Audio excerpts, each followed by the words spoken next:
కృష్ణా జిల్లా ఇబ్రహీంపట్నం పవిత్ర సంగమం వద్ద అమరావతికి కీలకమైన 2 ప్రాజెక్టులకు చంద్రబాబు శంకుస్థాపన చేశారు. ఇప్పుడు లైవ్ చూద్దాం. పవిత్ర సంగమంలో ఈరోజు మరో చరిత్రకు శ్రీకారం చుట్టాం. చాలా సంతోషం. ఈరోజు మీరు చూస్తే ఇక్కడ కృష్ణా నదిపై ఒక ఐకానిక్ వంతెనకు శ్రీకారం చుట్టాం. నేను చాలాసార్లు చెప్పాను, అనేక మీటింగ్లు పెట్టి చర్చలు కూడా చేశాం. ఈరోజు ఈ ఐకానిక్ వంతెన 2 ప్రాంతాలని కలిపే పరిస్థితి వస్తుంది. అటు అమరావతి, ఇటు కృష్ణ. ఈరోజు ఎవరైనా హైదరాబాద్ నుంచి వచ్చినా, ఇంకో పక్కన జగదల్పూర్ నుంచి వచ్చినా, ఇక్కడి నుంచి మళ్ళీ ప్రకాశం బ్యారేజ్కి వెళ్ళి మళ్ళీ అమరావతికి రావాలి అంటే 40 కిలోమీటర్లు అదనంగా అవుతుంది. ట్రాఫిక్ ఎక్కువ ఉంటే 2 గంటలు పడతా ఉంది. అయితే ఈరోజు మనందరం ఆలోచిస్తే మన కృష్ణా నది ఈ యొక్క అమరావతికి ఒక వరం. ఈరోజు కృష్ణా నది లేకపోతే ఇంత సుందరమైన నగరంగా మనం కట్టుకునే పరిస్థితి ఉండదు.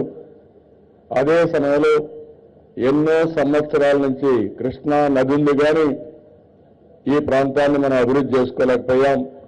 మనమంతా హైదరాబాద్లో ఉండడం, ఇక్కడ ఉండే వ్యక్తులందరూ కూడా హైదరాబాద్కి వెళ్ళి అక్కడ అభివృద్ధికి, అదే మరి వేరే దేశాలకు వేరే రాష్ట్రాలకు వెళ్ళారు తప్ప ఇక్కడ అనుకున్నంత ప్రగతి మనం సాధించుకోలేకపోయాం. అందుకే దీన్ని ఒక పట్టుదలగా తీసుకున్నాం. ఈరోజు నేను ఒకటే మీకు హామీ ఇస్తున్నాను. మొన్నే మీరు చూశారు, రైతులు ముందుకు వచ్చారు. నా దగ్గర డబ్బులు లేవు, ఆలోచన ఉంది. ఆ ఆలోచనే ఈరోజు అమరావతి రూపకల్పన.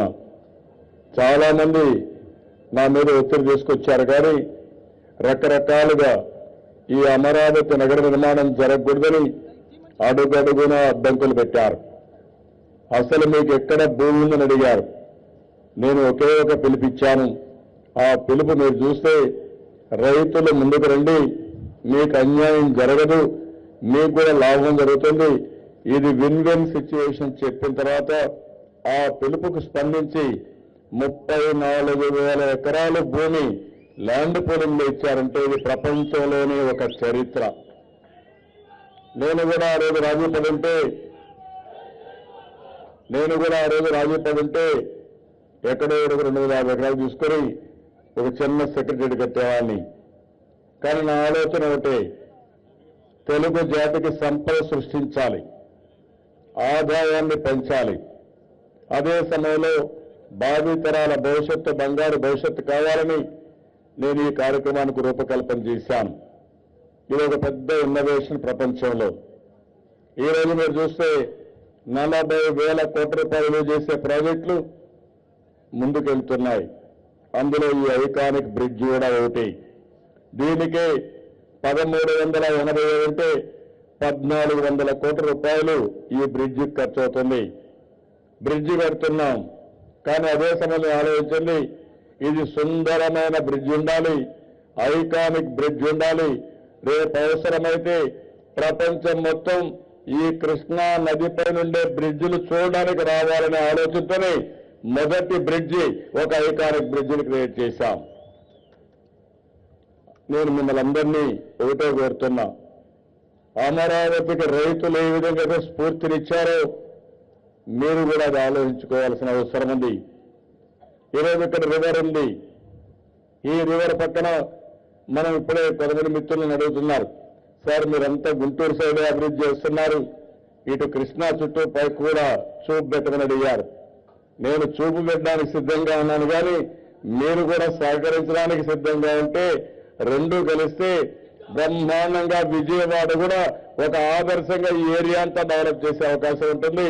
దానికి సిద్ధంగా ఉంటే మీరు చెప్పండి, తప్పకుండా వచ్చేస్తామని చెప్పి కూడా మీకు తెలియజేస్తున్నా. సిద్ధమైన ఈ ప్రాంత అభివృద్ధికి అందరూ కూర్చొని మాట్లాడుకుంటారా? నమ్మకమేనా? ఇక్కడ ఉండే రైతులు ఎంతమంది ఉన్నారు చెప్పండి. ఏరియా అంతా ఇక్కడికి వచ్చే వాళ్ళు ఎంతమంది ఉన్నారు? చేలు పైకి ఎత్తండి. ఓకే, మీరందరూ సిద్ధంగా ఉన్నారా? సిద్ధంగా ఉన్నామని తెలిపైకెత్తండి. ఓకే, మీకు అన్యాయం జరగదు. అమరావతి ఎట్లయితే వచ్చిందో ఈ పక్క కూడా పారలల్ సిటీ డెవలప్ చేసుకుందాం. ప్రపంచానికే ఒక ఆదర్శంగా చేద్దాం.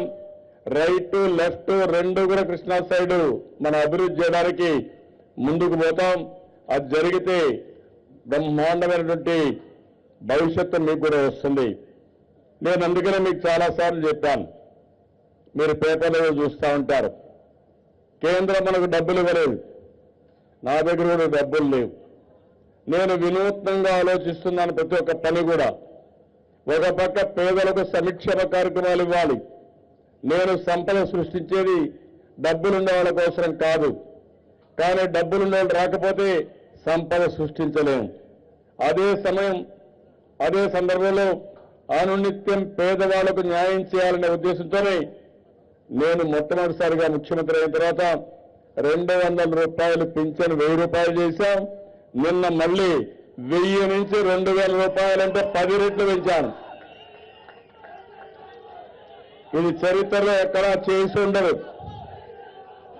చాలా మంది మాటలు చెప్పారు. తెలంగాణ 54% ఆదాయం, 42% పాపులేషన్ జనాభా, మనది 58% జనాభా, 46% ఆదాయం.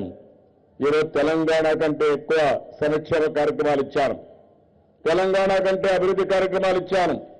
ఆ రోజు మనందరి కృషి, నేను ఆ రోజు లీడ్ చేశాను. ఒక బంగారు గుడ్డు పెట్టే బాతుని హైదరాబాద్ వదిలిపెట్టి వచ్చాం. ఇక్కడ అప్పులతో, అదే మరి కట్టుబట్టలతో వచ్చాం. ఎప్పుడైనా మీరు ఒక విషయం గుర్తుపెట్టుకోవాలి, మీలో కూడా పట్టింపు రావాలి. ఎప్పుడైనా సరే ఎక్కడన్నా చూస్తే నాయకత్వం కానీ సమర్థవంతంగా ఉంటే జీవిత కాలంలో ఏమైనా చేయగలుగుతాం. దానికి మన నాయకుడు ఎన్టీ రామారావు గారు ఒక్క ఉదాహరణని మరొక్కసారి మీ అందరికీ విజ్ఞప్తి చేస్తున్నా. ఆయన ఇక్కడే పుట్టాడు. నిన్నే బాలకృష్ణ గారు యాక్ట్ చేసిన సినిమా చూసుంటారు. ఆయన ఇక్కడే పుట్టి రిజిస్ట్రార్గా ఇక్కడ చేరి, గుంటూరులో చేరి, ఆ రోజు ఉద్యోగం పోతే ఉద్యోగం వదులుకొని అవినీతి చేయాలంటే నేను చేయని ఉద్యోగం వదులుకొని చెన్నైకి వెళ్ళి, అక్కడి నుంచి ఆ రోజు మెడ్రాస్కి వెళ్ళి ఎన్ని ఇబ్బందులు పడ్డారో. కొన్ని రోజులైతే భోజనం కూడా చేయకుండా, సంకల్పం మాత్రం వదిలిపెట్టకుండా ఆత్మ గౌరవంతో ముందుకు పోయిన వ్యక్తి నందమూరి తారక రామారావు గారు అని చెప్పి కూడా నేను మీకు తెలియజేస్తున్నా. అందుకనే ఆయన ఒక మహానాయకుడిగా తయారయ్యాడు. అనుకున్న లక్ష్యాన్ని సాధించగలిగారు. మీకు ఆ శక్తి సామర్థ్యాలు ఉన్నాయి. నేను కూడా మీకు అండగా ఉంటాను. ఆంధ్రప్రదేశ్కి అన్యాయం జరిగింది. చాలా మంది అనుకుంటున్నారు మేము అన్యాయం చేశాం, లేకుంటే మేము సహకరించడం లేదు, ఎట్లా అభివృద్ధి అవుతుందో చూద్దాం అనుకున్నారు. కానీ చూద్దామనుకున్న వాళ్ళు ఇంకా బాధపడే విధంగా అభివృద్ధి చేసి చూపిస్తామని మరొకసారి మీ అందరికీ హామీ ఇస్తున్నాం. 4.5 సంవత్సరాలు మనం ముందుకు పోయాం. ఈ 4.5 సంవత్సరాల్లో మీరు చూస్తే ఈరోజు 2 ప్రాజెక్టులకి, ఒకటి ఐకానిక్ బ్రిడ్జి. ఈ బ్రిడ్జి చేసినప్పుడు నేను చాలాసార్లు మాట్లాడాను మన వాళ్ళందరితో. ఆ రోజు నేను ఒకటే చెప్పాను, మన వారసత్వ సంపద కొంచెం ఉంది. కూచిపూడి మన వారసత్వ సంపద. ఇది పవిత్ర సంఘం. ఈ పవిత్ర సంఘం నుంచి అటువైపు అమరావతి పోవడానికి కూచిపూడి నాట్యంతో స్వాగతం ఇవ్వాల్సిన అవసరం ఉంది. అలాంటి కూచిపూడి నాట్యాన్ని ప్రతిబింబించే విధంగా ఈ బ్రిడ్జి తయారు చేయమన్నాను. అదే తయారు చేశారు. అందుకే ఈ బ్రిడ్జి పేరు కూచిపూడి ఐకానిక్ బ్రిడ్జిగా నామకరణం చేస్తున్నామని చెప్పి కూడా నేను మీకు తెలియజేస్తున్నా. భవిష్యత్తులో మనకు 2 సంపదలు ఉన్నాయి. ఒకటి వెంకటేశ్వర స్వామి. మన రాష్ట్రంలో పుట్టడం మన అదృష్టం. ఇక్కడ అవతరించడం, తిరుపతిలో అవతరించడం, నెలకొనడం. ఇంకో పక్క ప్రపంచం మొత్తం హిందువులందరూ కూడా వెంకటేశ్వర స్వామిని చూడాలని, వెంకటేశ్వర స్వామిని దర్శనం చేసుకుని వారు పుణ్యాన్ని సంపాదించుకోవాలని కోరుకుంటారు. అందుకని హిందువులందరికీ పవిత్రమైన దేవుడు వెంకటేశ్వర స్వామి. ఇలాంటి వెంకటేశ్వర స్వామి దేవాలయాలు దేశమంతా అన్ని రాజధానుల్లో వస్తాయి, ప్రపంచం అంతా కూడా ఏర్పాటు చేస్తాం. అదే సమయంలో మన రాజధానిలో కూడా తొందరలోనే వెంకటేశ్వర స్వామి టెంపుల్ కూడా వస్తుందని చెప్పి మరొకసారి మీకు తెలియజేస్తున్నా. ఒక వెంకటేశ్వర స్వామి టెంపులే కాకుండా ఒక బ్రహ్మాండమైనటువంటి మసీదును కూడా తీసుకొస్తాం, ఒక చర్చిని కూడా తీసుకొస్తాం. అన్ని మతాలకు ప్రాతినిధ్యం ఇచ్చే విధంగా ముందుకు పోతాం. రెండవ సంపద మనకు కూచిపూడి. ఆరోగ్యం బాగుండాలన్నా, లేకుంటే మన యొక్క సాంప్రదాయం శాశ్వతంగా పెట్టుకోవాలనుకున్నాం. ప్రపంచం మొత్తం చాలా మంది, ఒక భారతీయులే కాదు వేరే దేశస్తులు కూడా కూచిపూడి ప్రాక్టీస్ చేసే పరిస్థితికి వచ్చారు. ఇది ఒక అంతర్జాతీయ కళగా తీసుకోవాలని, కూచిపూడిని ఎక్కువ తీసుకెళ్లాలని కూచిపూడి గ్రామాన్ని కూడా డెవలప్ చేశాం. అన్ని స్కూల్స్ లో దీనికి ప్రాధాన్యత ఇస్తున్నాం. అన్ని మీటింగ్లు కూడా పెట్టాం. దీన్ని కూడా పెద్ద ఎత్తున మనం డెవలప్ చేసి ప్రపంచానికి మనం అందించే రెండు, ఒకటి వెంకటేశ్వర స్వామి టెంపుల్ హిందూయిజం, హిందువులకి, ఇంకో పక్క కూచిపూడి మన వారసత్వ సంపద. దీనికి మతం లేదు, కులం లేదు, అందరూ ఆచరించవలసిన విధానం ఈ కూచిపూడి నాట్యం అని చెప్పి కూడా నేను మీకు తెలియజేస్తున్నా. తొందరలోనే మూడో దానికి కూడా శ్రీకారం చుట్టాం, ప్రకృతి సేద్యం. ఇది ఎక్కడా లేదు, మన దగ్గరనే ఎక్కువగా ఉంది. దీనికి ఇప్పుడే శ్రీకారం చుట్టి ఈ సంవత్సరం 6 లక్షల ఎకరాల్లో 6 లక్షల మంది రైతులు ప్రకృతి సేద్యానికి వెళ్లారు.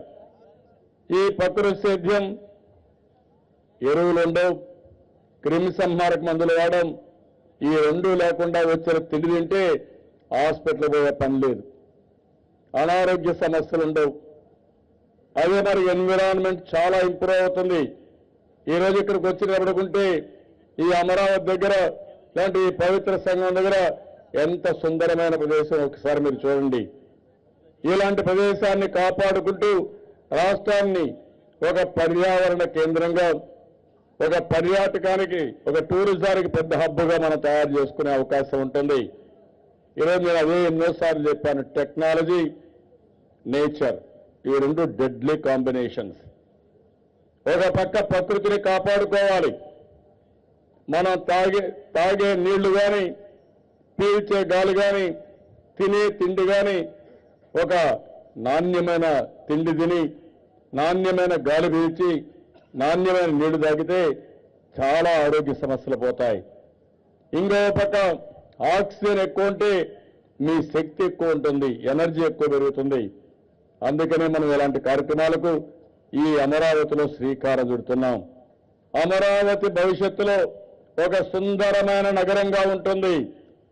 ప్రపంచంలోని 5 అద్భుతమైన నగరాల్లో మన అమరావతి ఒకటిగా ఉంటుంది.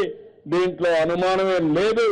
ఒకప్పుడు హైదరాబాద్లో మీరు చూస్తే నేను ఒక సైబరాబాద్ నగరం నిర్మాణం చేశాం. ఆ రోజు హైదరాబాద్, సికింద్రాబాద్ ఉంది. మూడో నగరం సైబరాబాద్ నగరాన్ని నిర్మాణం చేయడమే కాదు, నేనే నామకరణం చేశాను. అది ఎప్పుడు కూడా నేను చేసిన కృషి అని చెప్పి నేను మీకు తెలియజేస్తున్నా. అది ఒక బ్రౌన్ ఫీల్డ్ సిటీ. ఈరోజు మనం ఏర్పాటు చేసేది ఒక గ్రీన్ ఫీల్డ్ సిటీ. ఒక పచ్చని పొలాల్లో, బ్రహ్మాండమైన వాటర్లో ఈ సిటీ మనం నిర్మాణం చేసుకుంటున్నాం. ఇప్పుడే నారాయణ గారు చెప్పారు, ప్రపంచంలో ఎక్కడా ఇంత ఫాస్ట్గా పనులు జరగలేదు. అందరూ అనుకున్నారు ఇది భూమి రాదు, భూమి వచ్చినా ప్రణాళికలు ఉండవు, ప్రణాళికలు వచ్చినా వీళ్ళు డబ్బులు రావు, వీళ్ళు చేయలేదని చెప్పి ఆశపడ్డారు. కానీ నేను ఒకటే ఆలోచించా, ఎట్టి పరిస్థితుల్లో 5 సంవత్సరాల్లో దీనికి ఒక రూపురేఖలు ఇవ్వాలని ముందుకు పోయాం. 40,000 కోట్ల రూపాయలు ఖర్చు పెట్టి ట్రంక్ ఇన్ఫ్రాస్ట్రక్చర్ కానీ రాజధాని నిర్మాణానికి ముందుకు పోయాం. ఏ రాజధానిలో మీరు ఒకసారి చూస్తే బ్రహ్మాండమైన ప్రజా రాజధాని.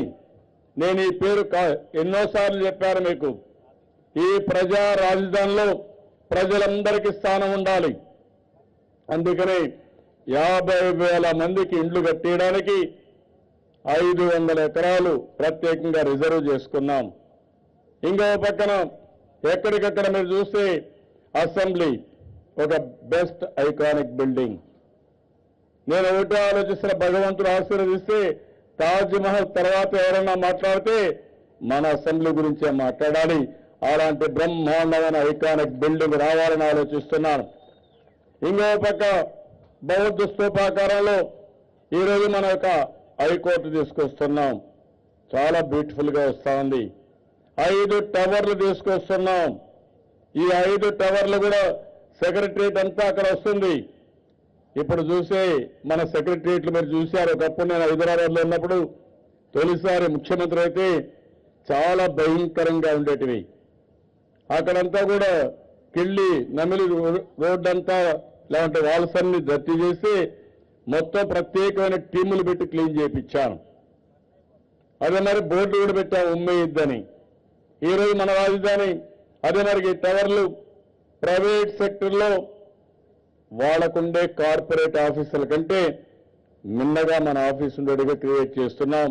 దానికి కారణం పరిశుభ్రమైన వాతావరణంలో ఉంటే పని కూడా సమర్థవంతంగా పనిచేస్తారు, పనులు కూడా బాగా అవుతాయనే ఉద్దేశంతో మనం ముందుకు పోతున్నాం. ఇంకో పక్క మీరు చూసినప్పుడు ఈరోజు అన్ని పనులు కూడా ముమ్మరంగా చేస్తున్నాయి. వెల్కమ్ గ్యాలరీ కూడా మొన్నే సింగపూర్ గవర్నమెంట్ ఫౌండేషన్ ఇస్తాం. దీనివల్ల చాలా వరకు ఈ గ్యాలరీలో